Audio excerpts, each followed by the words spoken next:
Let's go. I wanna go to Ibiza. Let's go. I wanna go to Argentina. Let's go.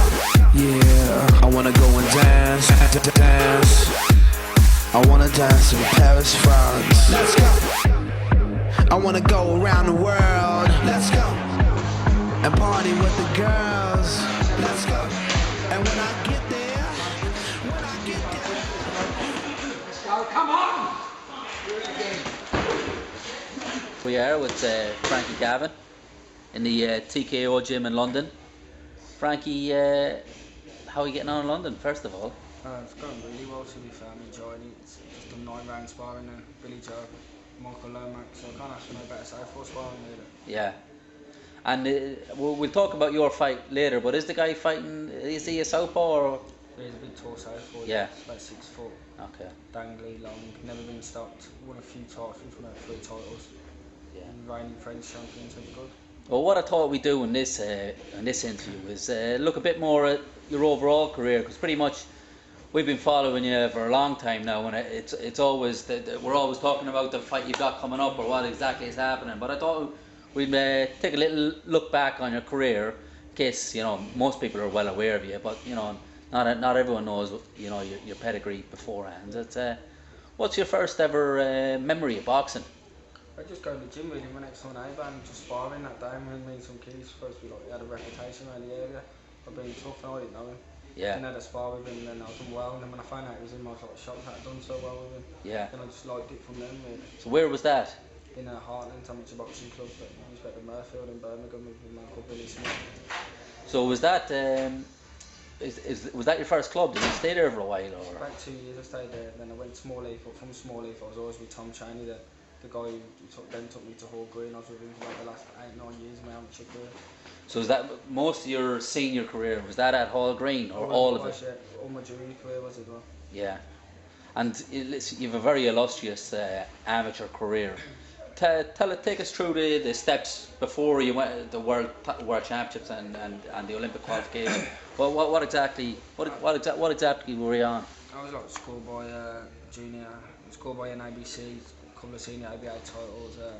Never went to internationals without medaling. Then just for the World Championships, they knew it was no stranger, no one was strange to the fact that I was struggling at 60 kilo. So I was asking, could I do 64? They said no, you can't do it. Then I asked for the box off with Bradley Saunders, they said no, and I kept going on about 64, saying I can't do 60, never made it for a year then. And then I went to Belarus at 64, they just set me out there, and I was Russians, Ukrainians, everything in the way. Won 3 times in 3 days, got best box for the tournament. I think I got hit 4 times in the 3 fights, I won really easy. And then I come back, I said, I proved myself 64, let me have the shot against him. And they said, we've already told him he's going, so you're going to have to have the box off now. I mean, you're not going to go, you're going to have to make 60, so I got down to 60 just for the Worlds. I went to Hall Green for 3 weeks, I got nearly did away. Then I went out there, I won gold, 6 fights, 10 days. Beat number 3, 2, and 1 in the world. Everyone was talking about me there. Then I come back, and then before the Worlds I was going up to like 66 kilo. Then before the Olympics I was going up to 70, and I still had the same amount of weight, I just looked a bit bigger. Then I said I'm not going to do it, and I kept going on about it. Then they sent me to the EU tournament at a week's notice at 64 kilo from Boris Georgia. He's now undefeated pro, he's the reigning European champion. I beat him easily, beat a Pole fair quite easy as well straight after. Beat a good German, I beat Fastin, the one who's medalled and the Olympics and that. And then I beat a guy out of Kate in the final, and I beat them all by 10 points or more. So, Yeah. So I proved to everyone that he was number 2 at the time. What weight was that at? 64. So that was a 64. I came back and then I pulled out the Olympics, and they'd done an Olympic training squad for us, and I was the only one there, and they told everyone that I had a flu in it, and they told me back in to give me a go. Then I went out to Macau, China. 61 I was getting to, but I was dead. Sparring, I couldn't put a hole in no one, and they were just walking through me, and it just weren't working right for me. Yeah.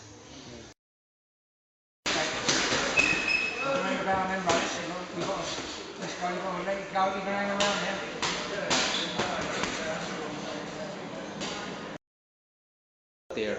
Was that an emotionally tough time on you? Did you Well, the emotion, it was more emotional before I went out, because I knew I So before you went to Macau, did you just knew your body wasn't going to be able to do that anymore?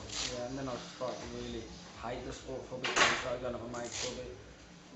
And then I decided then when I got back, I'm going to go pro.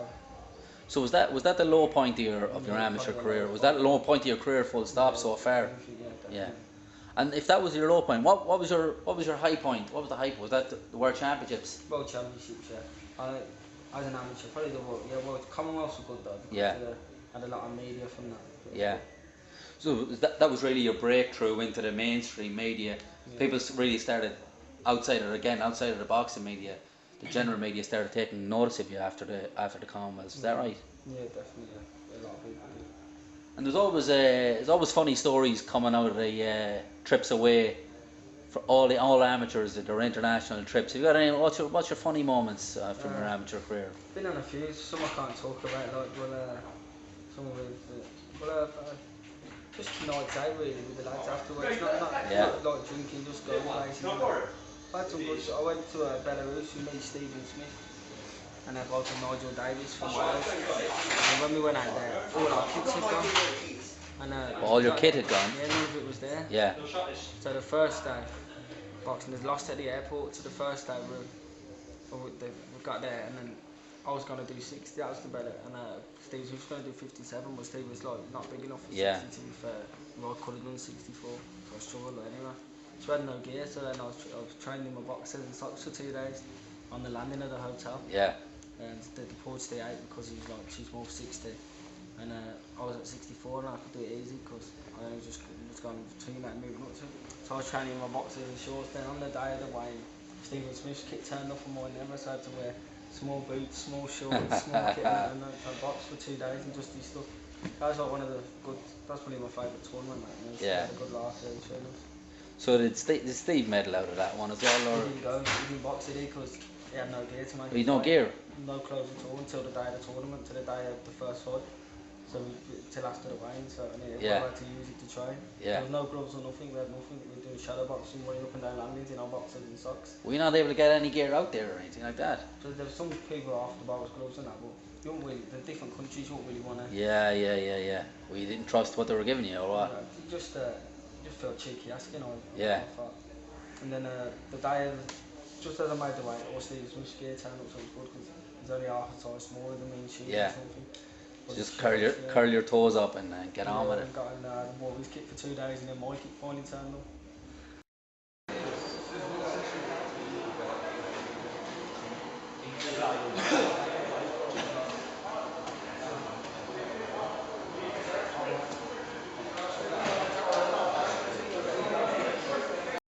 Decided to turn pro. Was there many offers on the table for you to turn pro? Dennis I heard was interested.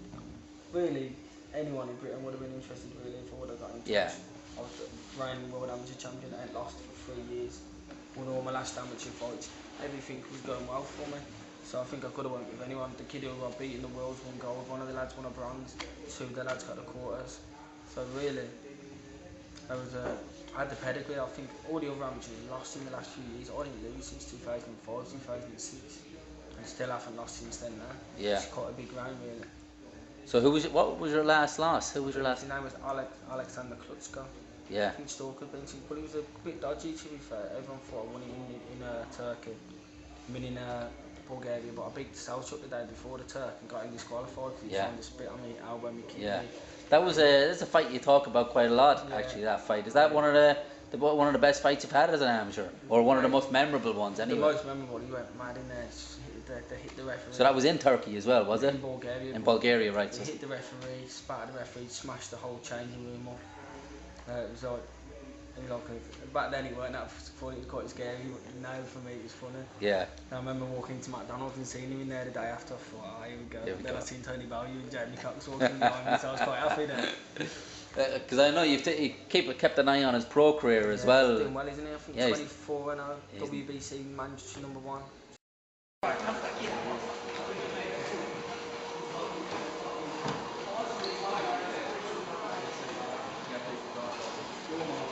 Let's go. I wanna go to Ibiza. Let's go. I wanna go to Argentina. Let's go.